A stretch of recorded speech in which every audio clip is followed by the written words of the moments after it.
श्रोता प्रेमियों, मैं रामसागर शास्त्री आप लोगों के समक्ष रखने जा रहा हूं यम और यमी की कथा। देखिए, कश्यप ऋषि की अदिति नामक पत्नी से देवस्वान सूर्य का जन्म हुआ। जब सूर्य अदिति के गर्भ में थे उस समय बुध उनके पास भिक्षा मांगने के लिए आए। अदिति गर्भ के बोझ के कारण भिक्षा लेकर जल्दी नहीं पहुंच पाई। इस पर बुध क्रोधित हो गए। उन्होंने अदिति को श्राप दे दिया कि बुध ने तीनों श्राप गाई कि उधर माही बालक मर जाएगी। तुमने मुझे भिक्षा देने में इतनी देर कर दी, इसलिए मैं तुम्हें श्राप देता हूं कि तुम्हारे गर्भ का बालक गर्भ के अंदर ही मर जाए।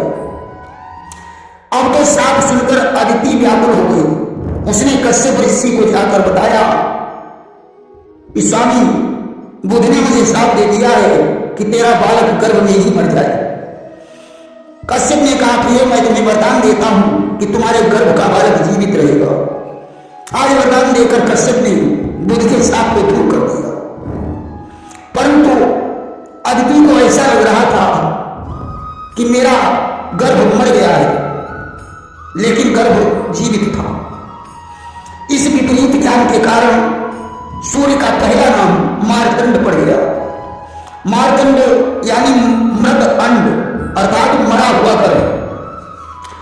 सूर्य का विवाह त्वष्टा की पुत्री संज्ञा के साथ हुआ कि त्वष्टा सुता गाई संज्ञा नाम परम सुखदाई। परंतु संज्ञा सूर्य के तेज को सहन नहीं कर पाती थी। संज्ञा से 3 संतानों का जन्म हुआ, वैवस्वत, यम और यमी। ये 2 जुड़वा संतानें हुई। इसके बाद संज्ञा ने तेज में सहन कर पाने के कारण अपने समान छाया तैयार की। छाया का एक नाम सवर्णा भी था। छाया ने संज्ञा को प्रणाम किया। उसने कहा, मुझे क्या है?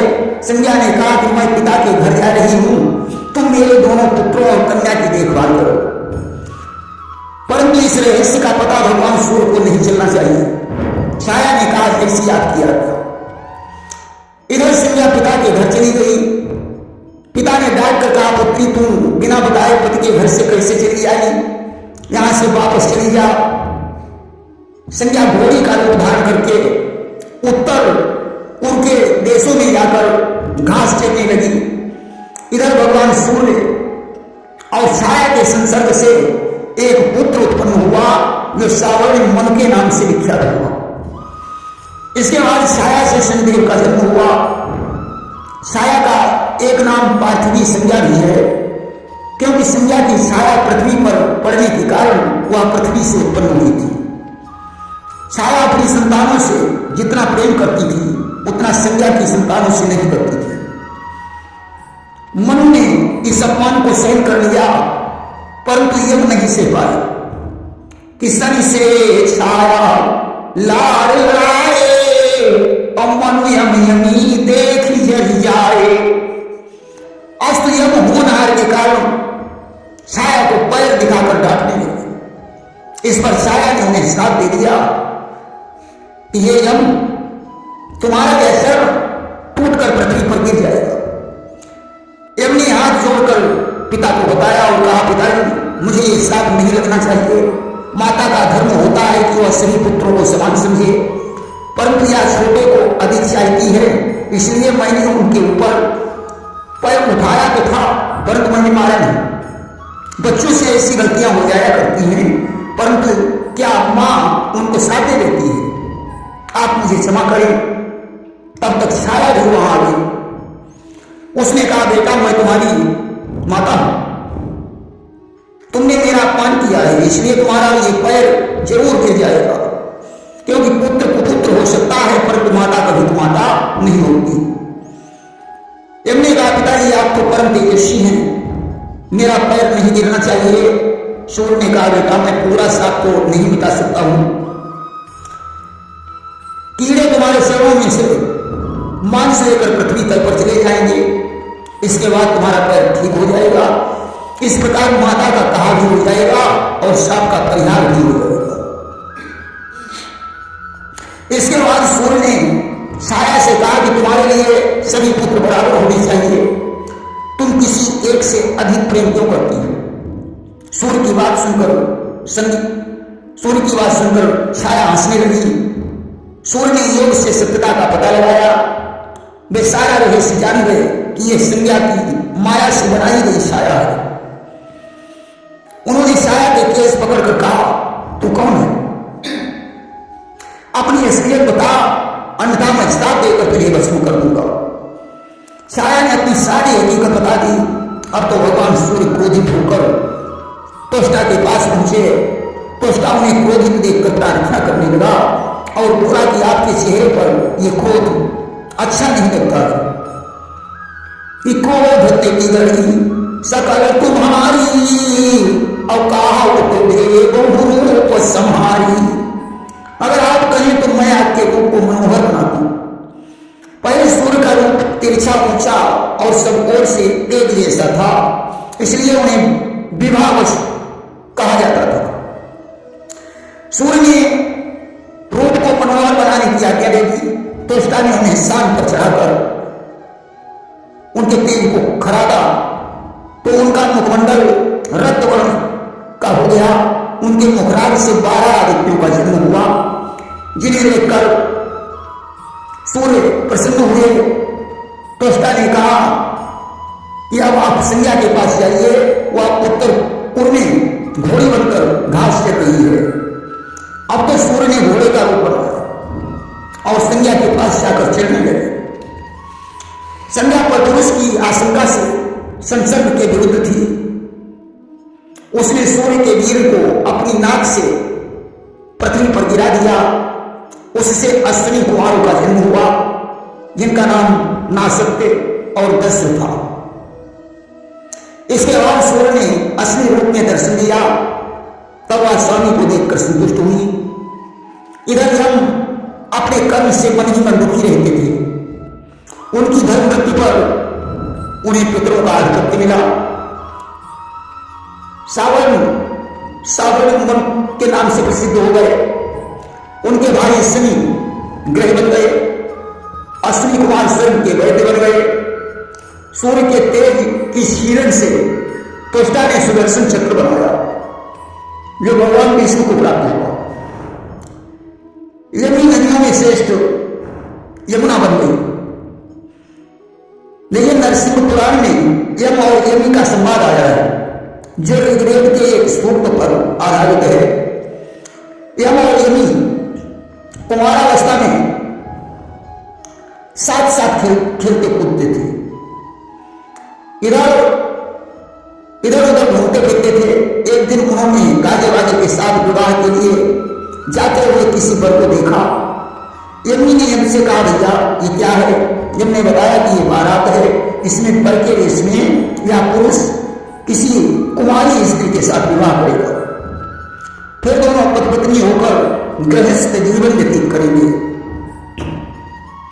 यमी ने कहा, भैया कि हम तुम ब्याहर जाई और बन गृहस्थ भोगई सुख भाई।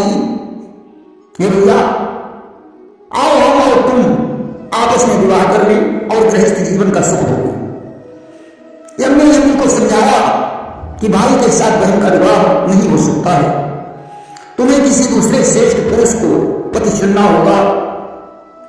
कि बहन भ्रात विवाह नीति और धर्म विरुद्ध कार्य नीति। इस कहानी से यह सिद्ध किया गया है कि प्रत्येक कुमारी का विवाह योग्य अवस्था हो जाने पर योग्य वर के साथ तुरंत कर देना चाहिए तथा प्रत्येक नवयुवक को यम के समान सदाचारी, संयमी और चरित्रवान बनना चाहिए। लेकिन यम को जब यमलोक प्राप्त हो गया और यमी यमुना बन गई, वे अपने भाई यमराज से बहुत स्नेह करती थी। वह उनसे बराबर यही निवेदन करती थी कि वह उनके घर आकर भोजन करें। कि यमुना प्रतिदिन बाट निहारे और कई दिन हमारे। परंतु यमराज अपने काम में व्यस्त रहते थे, इसलिए वे यमुना की बात को टाल देते थे। कार्तिक शुक्ल पक्ष से द्वितीया को यमुना ने अपने भाई यमराज को भोजन करने के लिए बुलाया। बहन के घर जाते समय यमराज ने नर्क में निवास करने वाले जीवों को मुक्त कर दिया और यमुना के घर चले गए। भाई को देखते ही यमुना ने हर्ष विभोर होकर उनका स्वागत सत्कार किया तथा भोजन करवाया। और तब प्रसन्न यमराज बखाना अमानी ले कोई दुई वरदाना। इससे प्रसन्न होकर यमराज ने बहन से वरदान मांगने को कहा। यमुना जी बोली, भैया आप प्रतिवर्ष इस दिन मेरे यहां भोजन करने आया करेंगे। यमराज ने ये वस्तु कर दिया। यमुना ने यमराज से दूसरा वरदान मांगा कि इस दिन जो बहन अपने भाई के मस्तक पर तिलक लगाकर भोजन खिलाए उसे आपका कोई भय न रहे। यमराज ने तथास्तु कह दिया और यमुना को कीमती कीमती वस्त्राभूषण प्रदान किए और यमुनी को चले गए कि वस्त्राभूषण विपुल गहाए और यमपति लौटी यमपुरी आए। उसी दिन से ये भाई दूज का त्योहार मनाया जाने लगा। यमुना जी भगवान विष्णु से अपना विवाह करना चाहती थी, इसलिए वे जल के बाहर निकलकर भगवान विष्णु की तपस्या कर रही थी। भगवान विष्णु मन में विचार करते हैं कि अभी तो मेरे पास लक्ष्मी जी है, जब मैं कृष्ण बनकर अवतीर्ण होऊंगा उस समय मैं यमुना के साथ विवाह करूंगा। बचपन में उनके तट पर बहुत सी लीलाएं करूंगा। इसके बाद 8 पटरानियों में उनका भी नाम होगा। आज तो भगवान कृष्ण ने रुक्मिणी के पश्चात जामवंती से विवाह किया। इसके बाद उनका विवाह सत्यभामा के साथ हुआ। फिर भगवान ने कालिंदी के साथ विवाह किया था। देखिए, हादसा ग्रह की घटना के बाद भगवान कृष्ण पांडवों को देखने इंद्रप्रस्थ गए। वहां 4 महीने तक रुके कि इंद्रप्रस्थ पहुंचे बनवारी और 4 मास पहरे खरारी। एक दिन अर्जुन शिकार खेलने के लिए रथ पर सवार होकर कृष्ण के सिंह जंगल हुए। शिकार खेलने के पश्चात वे पानी पीने के लिए यमुना तट पर पहुंचे। वहां बैठी हुई एक सुंदरी को देखा। अर्जुन उससे पूछने लगे कि किस भाग्यवान की भामिनी हो, किस सर्ग सुमन की लारी हो, किस महापुरुष की कन्या हो, किसके घर की उजियारी हो। ये सुंदरी तुम कौन हो? कालिंदी ने कहा, मैं सूर्य की पुत्री हूं, भगवान विष्णु से विवाह करना चाहती हूं। यमुना ने मेरे पिता ने एक महल बनवाया है, मैं उसी में रहती हूं। अर्जुन ने जाकर कृष्ण को बताया तो वे रथ पर बैठाकर इंद्रप्रस्थ लाए। इसके बाद कालिंदी को लेकर द्वारका गए। वहां विवाह की तैयारी की। भगवान सूर्य ने आकर कन्यादान किया। वैदिक विधान से कृष्ण और कालिंदी का विवाह हो गया। प्रेम से बोलिए वृंदावन बिहारी लाल की जय।